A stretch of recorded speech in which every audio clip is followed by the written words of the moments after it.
Hey guys, welcome back. Today's project, this big cabinet saw.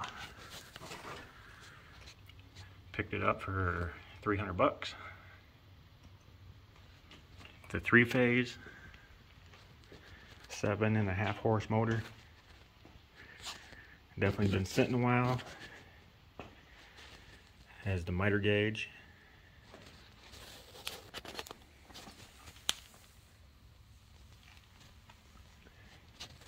I think this will make a nice little restoration project.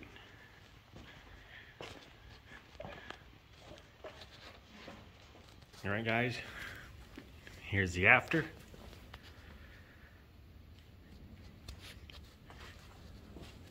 I went with a semi-gloss black.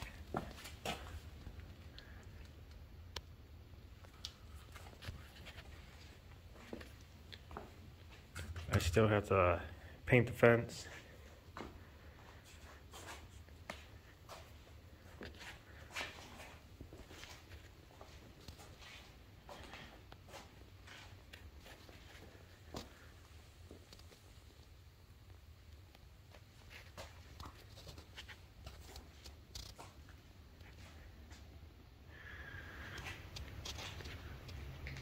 So let me know what you guys think. Thanks for watching.